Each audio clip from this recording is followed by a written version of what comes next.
ನಮಸ್ತೆ ಎಲ್ಲರಿಗೂ. ಇವತ್ತು ನಾನು ಈ ಬೆಣ್ಣೆ ಮುರುಕಲು ಅಂತ ಕೇಳಿದ್ದೀರಾ ಅಲ್ವಾ? ಹೇಗೆ ಮಾಡೋದು ಅಂತ ನಿಮಗೆ ಗೊತ್ತಲ್ವಾ? ಬೆಣ್ಣೆ ಹಾಕಿಬಿಟ್ಟು ಅಕ್ಕಿ ಹಿಟ್ಟಿಗೆ ಮಾಡ್ಕೊಳ್ಳೋ ಒಂದು ಸ್ನ್ಯಾಕ್ಸ್ ಅಲ್ವಾ? ಅದನ್ನು ಬೆಣ್ಣೆ ಇಲ್ಲದೇನೆ ಎಣ್ಣೆಯನ್ನು ಹಾಕಿ ಹೇಗೆ ಮಾಡ್ಕೊಳ್ಳೋದು ಅಂತ ಹೇಳ್ಕೊಡ್ತೀನಿ ಬನ್ನಿ. ಕೆಲವೊಬ್ಬರು ಮನೇಲಿ ಬೆಣ್ಣೆ ಸಿಗೋದಿಲ್ಲ, ಅವರು ಬೆಣ್ಣೆ ಮುರುಕಲು ಮಾಡ್ಕೋಬೇಕಿತ್ತು, ಬೆಣ್ಣೆ ಇಲ್ಲ ಅಂದ್ಕೋಬಾರ್ದಲ್ವಾ? ಅವರಿಗೋಸ್ಕರ ಈ ವಿಡಿಯೋ ನೋಡಿ. ಎಣ್ಣೆ ಹಾಕಿಬಿಟ್ಟು ಬೆಣ್ಣೆ ಮುರುಕಲನ್ನು ನಾವು ಹೇಗೆ ಮಾಡ್ಕೊಬೋದು ಅಂತ ತೋರಿಸ್ಕೊಡ್ತೀನಿ ಬನ್ನಿ. ಈ ಬೆಣ್ಣೆ ಮುರುಕಲು ಅಥವಾ ಎಣ್ಣೆಯಿಂದ ಮಾಡಿರೋದಲ್ಲ, ಅದಕ್ಕೆ ಎಣ್ಣೆ ಮುರುಕಲು ಮಾಡೋದಕ್ಕೆ 1 ಬೌಲ್ ಅಕ್ಕಿ ಹಿಟ್ಟು, ಅರ್ಧ ಬೌಲ್ ಪುಟಾಣಿ ಹಿಟ್ಟು, ಅದನ್ನು ಪುಟಾಣಿಯನ್ನು ಮಿಕ್ಸಿಯಲ್ಲಿ ಪುಡಿ ಮಾಡಿ ಇಟ್ಕೊಂಡಿರಬೇಕು.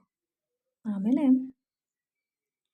ಇದೆರಡನ್ನು ಒಂದು ಬೌಲು ಅಥವಾ ತಟ್ಟೆಯಲ್ಲಿ ಹಾಕಿ ಕಾಯಿಸಿರುವ ಒಂದು 1/4 ಬೌಲಷ್ಟು ಚೆನ್ನಾಗಿ ಕಾಯಿಸಿರೋ ಎಣ್ಣೆಯನ್ನು ಹಿಟ್ಟಿಗೆ ಹಾಕಿ, ಮತ್ತು ರುಚಿಗೆ ಉಪ್ಪು, ಅಜ್ವಾನ ಅಥವಾ ಜೀರಿಗೆ ಯಾವುದಾದ್ರೂ ಒಂದನ್ನು ಹಾಕಿ, ಇಲ್ಲ ಎರಡನ್ನೂ ಹಾಕಿ ತುಂಬ ಟೇಸ್ಟಿ ಆಗುತ್ತೆ.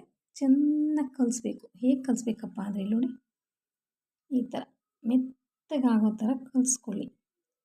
ಇದು ಹೇಗೆ ಬಿಸಿ ನೀರಲ್ಲಿ ಹಾಕಿದ್ರಾ ಅಂದ್ಕೊಂಡಿರ್ಬೋದಲ್ವ? ಬಿಸಿ ನೀರಲ್ಲ, ಇದು ತಣ್ಣೀರು. ಯಾಕೆ ಅಂದರೆ ಎಣ್ಣೆ ಬಿಸಿಯಾಗಿರುತ್ತಲ್ವ, ಸಾಕು.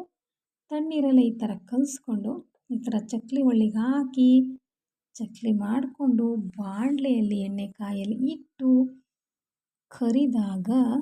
ಎಣ್ಣೆಯಲ್ಲಿ ಕರಿದಾಗ ರುಚಿಕರವಾದ ಟೇಸ್ಟಿಯಾದ ಒಂದು ಬೆಣ್ಣೆ ಮುರುಕಲು ಅಲ್ಲ, ಎಣ್ಣೆ ಮುರುಕಲು ರೆಡಿ ನೋಡಿ.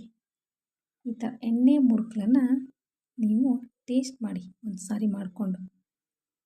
ಬೆಣ್ಣೆ ಬದಲು ಎಣ್ಣೆ ಹಾಕೋದಷ್ಟೇ, ಚೆನ್ನಾಗಿರುತ್ತೆ, ಟೇಸ್ಟಿಯಾಗಿರುತ್ತೆ. ಕೆಲವೊಬ್ಬರು ನೀವು ಹಿಟ್ಟು ಕಲಸೋದು, ಕರಿಯೋದು ಎಲ್ಲ ತೋರಿಸಿ ಅಂತ ಹೇಳ್ತಾರೆ. ಅದೆಲ್ಲ ನಿಮ್ಗೆ ಗೊತ್ತೇ ಇದೆ ಅಲ್ವಾ? ನಾ ಹೇಗೆ ಒಂದು ಕೈಯಲ್ಲಿ ಫೋನ್ ಇಟ್ಕೊಂಡು ಕಲಸೋಕ್ಕಾಗುತ್ತೆ, ಕರಿಯೋಕ್ಕಾಗುತ್ತೆ ಹೇಳಿ? ಆದರೂ ಒಂದು ವಿಡಿಯೋದಲ್ಲಿ ಬೋಂಡ ಕರೆದು ತೋರಿಸಿದ್ದೀನಿ. ಮತ್ತು ಈ ಹಿಟ್ಟನ್ನೇ ಹೀಗೆ ಕಲಿಸ್ತಾ ಇದ್ದರೆ, ಆಮೇಲೆ ಕರಿತಾ ಇದ್ದರೆ ನೀವು ವಿಡಿಯೋ ನೋಡೋದಕ್ಕೆ ತುಂಬ ಲಾಂಗ್ ವಿಡಿಯೋ ಆಗುತ್ತೆ, ಬೋರ್ ಅನಿಸುತ್ತೆ. ಆ ಥರ ಬೋರ್ ಅನ್ನಿಸ್ಬಾರ್ದು. ಬೇಗ ಚೆನ್ನಾಗಿರೋ ಥರ ಮಾಡಿ ತೋರಿಸ್ಬೇಕು ಅಂತ ನಿಮಗೋಸ್ಕರ ಮಾಡ್ತಾ ಇರೋ ವಿಡಿಯೋ ಇದು. ಅದಕ್ಕೆ ಓಕೆನಾ? ನೋಡಿ, ಈ ಥರ ಈಸಿಯಾಗಿ ಸರಳವಾಗಿ ಎಣ್ಣೆ ಮುರುಕಲು ಮಾಡಿದೆ ನೋಡಿ. ಕೆಂಪಗೆ ಕರಿಬೇಕಾದ್ರೆ, ಕೆಂಪಗೆ ಕರೆದ್ರೆ ಇದು ಸ್ಕೂಲಿಂದ ಮಕ್ಕಳು ಮನೆಗೆ ಬರ್ತಾರಲ್ವ, ಆವಾಗ ಇದನ್ನು ಕೊಟ್ಬಿಟ್ರೆ ತುಂಬ ಚೆನ್ನಾಗಿ ತಿಂತಾರೆ. ಹಾಲು ಅಥವಾ ಹಾರ್ಲಿಕ್ಸು ಏನಾದರೂ ಕುಡಿಯಲಿಕ್ಕೆ ಕೊಟ್ಟು ಇದನ್ನು ಕೊಟ್ಟರೆ ತಿಂದುಬಿಟ್ಟು ಕುಡಿದು ಹೋಮ್ವರ್ಕ್ ಮಾಡ್ಕೋತಾರೆ. ಮತ್ತು ನಾಳೆಗೂ ನನಗೆ ಬೇಕು ಅಂತ ಕೂಡ ಕೇಳ್ತಾರೆ. ಅಷ್ಟು ಚೆನ್ನಾಗಿರುತ್ತೆ ಇದು.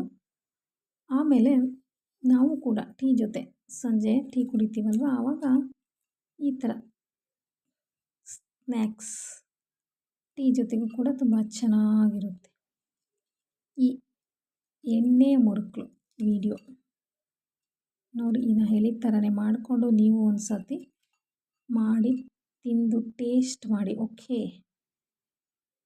ಈ ಬೆಣ್ಣೆ ಮುರುಕಲು ವಿಡಿಯೋ ನಿಮಗೆ ಇಷ್ಟ ಆಗಿದ್ದರೆ ಲೈಕ್ ಮಾಡಿ, ಶೇರ್ ಮಾಡಿ, ಸಬ್ಸ್ಕ್ರೈಬ್ ಮಾಡಿ. ಓಕೆ, ಬಾಯ್.